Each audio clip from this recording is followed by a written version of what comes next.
అందరికీ నమస్కారం అమ్మ. ఈరోజు మనం తెలుసుకుంటున్న అంశం ఏంటంటే 7వ తరగతి తెలుగులో 5వ పాఠ్యాంశమైన పద్య పరిమళం అనే పాఠ్యాంశానికి సంబంధించి టోటల్ టెక్స్ట్ బుక్లో ఉన్న విషయాలను తెలుసుకుందాం. గురుకులంలో గురువు నీతి చెప్తుంటే విద్యార్థులు తెలుసుకుంటారు. అసలు ఈ పాఠం ఎందుకు పెట్టినారంటే లోకంలో మంచి ఏంది చెడేంది, ఎలా ఉండాలి ఎలా ఉండకూడదు, ధర్మం విషయాలను నైతిక విషయాలను విద్యార్థులకు తెలపడం కోసం పెట్టినారు. ఇది కవుల పరిచయం. పద్య పరిమళానికి సంబంధించిన అన్ని పద్యాలను మీరు స్క్రీన్ షాట్స్ తీసుకోవచ్చు. తర్వాత నేను భావాలు కూడా ఉంటాయి, లేకపోతే పద్యం భావం కావాలన్నా కూడా నేను మీకు తెలియపరుస్తాను. ఫస్ట్ పద్యం, ఫస్ట్ భావం. రెండవ పద్యం, రెండవ భావం. మూడవ పద్యం, మూడవ భావం. నాలుగవ పద్యం, నాలుగవ భావం. ఐదవ పద్యం, ఐదవ భావం. ఆరవ పద్యం, ఆరవ భావం. ఏడవ పద్యం, ఏడవ భావం. ఎనిమిదవ పద్యం, ఎనిమిదవ భావం. తొమ్మిదవ పద్యం, తొమ్మిదవ భావం. ఇక్కడ మొత్తం 9 పద్యాలను భావాలను తెలుసుకున్నాం కదా. యుక్తలేఖానికి సంబంధించిన పదాలు, అవగాహన ప్రతిస్పందనకు సంబంధించిన విషయాలమ్మ. ఇక్కడ పద్యం ఇచ్చినారు. పద్యానికి సంబంధించిన భావం. చందమామ చల్లని వెన్నెలను ఇస్తుంది, తేనె తీగ తీయని తేనెను ఇస్తుంది. నీవు మనిషివి, తక్కువ వాడవు కాదు, చల్లని తీయని మాటలు మాట్లాడడం మర్చిపోకు. వ్యక్తీకరణ సృజనాత్మకతకు సంబంధించి టోటల్ నోట్స్ మన ఛానల్లో ఆల్రెడీ అప్లోడ్ చేస్తున్నానమ్మా. దయచేసి సబ్స్క్రైబ్ చేసుకుని వాళ్ళని సబ్స్క్రైబ్ చేసుకోండి. సబ్స్క్రైబ్ చేసుకుంటే వీడియోస్ అన్నీ వస్తాయమ్మా. ఈ భాషాంశాలు. భాషాంశాల్లో క్రింది వాక్యాలను చదవండి. గీత గీసిన పదాలకు అర్థాలను రాయండి. మొహం అంటే కోరిక. తర్వాత క్షమ అంటే ఓర్పు. ఓర్పు వలన సిరి లభిస్తుంది. వైరం అంటే విరోధం.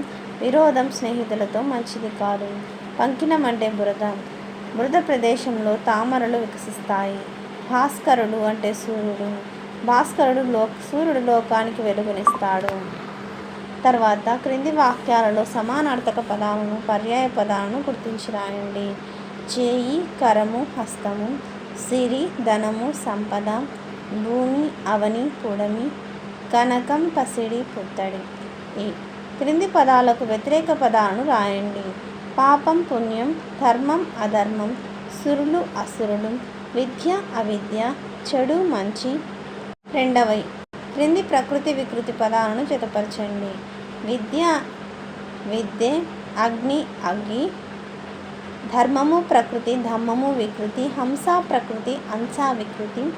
ముఖము ప్రకృతి, మొగము వికృతి. తర్వాత పదకేలి. కింది పదపట్టిక ఆధారంగా శతకాలను, శతకకర్తలను గుర్తించండి. వాటిని చుట్టి గీత గీసి ఖాళీలో రాయండి. ఇది స్క్రీన్ షాట్స్ తీసుకోండమ్మా. తర్వాత ధూర్జటి రాసిన శతకం పేరు కాళహస్తీశ్వర శతకం. వీరబ్రహ్మం గారు రాసిన శతకం పేరు కాళికాంబ శతకం. మారద వెంకయ్య రాసిన శతకం భాస్కర శతకం. తెలుగు బాల శతకాన్ని రచించినది కరుణశ్రీ. కంచర్ల గోపన రాసిన శతకం దాశరథి శతకం. సుమతి శతకం బద్దెనం. నార్ల చిరంజీవి తెలుగు పూల శతకం. సిరిమూవ శతకం శ్రీశ్రీ. తర్వాత కాళికాంబ సప్తశతి శతకం రాసినది. కాళికాంబ సప్తశతి శతకంలోని పక్షి అంటే హంస. కాళికాంబ హోహ, కాళికాంబ హంస, కాళికాంబ కదా. సుభాషిత రత్నావళి కర్త పేరులోని జంతువు. ఏనుగు లక్ష్మణ కవి అంటే ఏనుగు జంతువు. వ్యాకరణాంశాలు. క్రింది విడదీసిన పదాలను కలిపి రాయండి. జనులు ప్లస్ ఎల్లా, జనులెల్లా.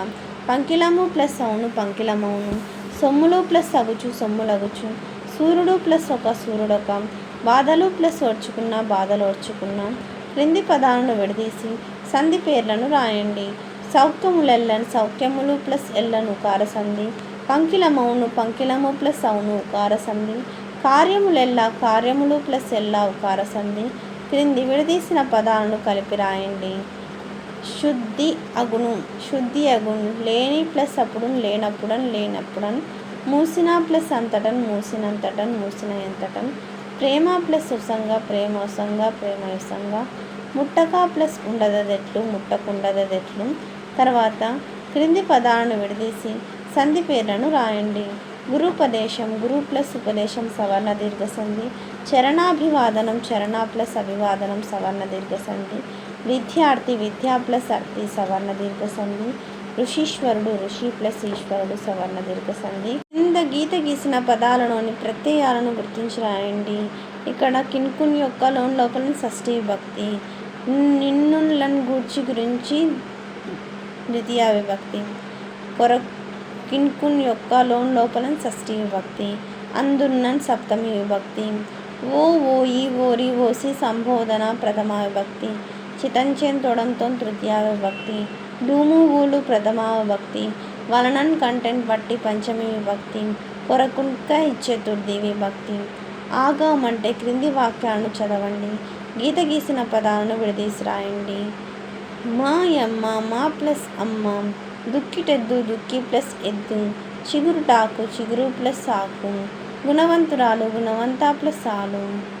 ఆదేశం ఆదేశం అంటే ఒక అక్షరాన్ని తొలగించి వేరొక అక్షరం శత్రువులాగా వచ్చేదాన్ని ఆదేశం అంటారు.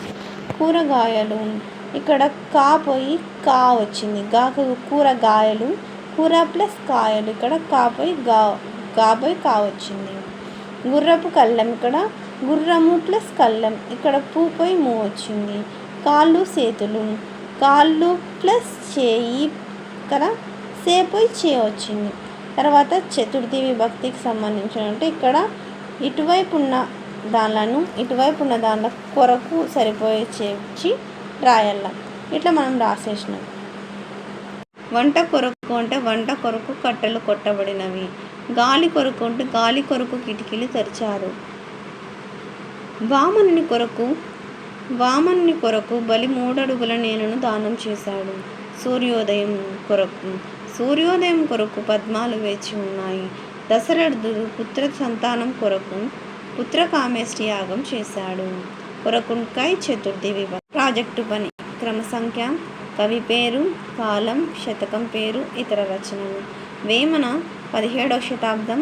ఇతని శతకం పేరు వేమన శతకం. ఇతని ఇతర రచనలు ఏమీ చేయలేదు, కేవలం వేమన శతకం మాత్రం రాస్తున్నాడు. పోతన 15వ శతాబ్దం. నారాయణ శతకం, ఆంధ్ర మహాభాగవతం, భోగిని దండకం రాస్తున్నాడు. తర్వాత పక్కి అప్పల నరసయ్య 16వ శతాబ్దం. కుమార శతకం, కుమారి శతకం. ఇక్కడ చమత్కార పద్యం ఇచ్చినారు. అందరికీ ధన్యవాదాలమ్మా. ఇంకా మా ఛానల్ సబ్స్క్రైబ్ చేసుకొని వాళ్ళని దయచేసి సబ్స్క్రైబ్ చేసుకొని లైక్ చేసి షేర్ చేసి మీ ఫ్రెండ్స్కు రిలేటివ్స్ అందరికీ నా ఛానల్ సబ్స్క్రైబ్ చేసుకోమని చెప్పండి. మన ఛానల్ని సబ్స్క్రైబ్ చేసుకొని ప్రత్యక్షంగా పరోక్షంగా సపోర్ట్ చేస్తున్న వాళ్ళందరికీ పేరు పేరున ప్రత్యేకమైన హృదయపూర్వక ధన్యవాదాలు. అందరికీ ధన్యవాదాలు. దయచేసి వీడియోని మాత్రం స్కిప్ చేయొద్దు.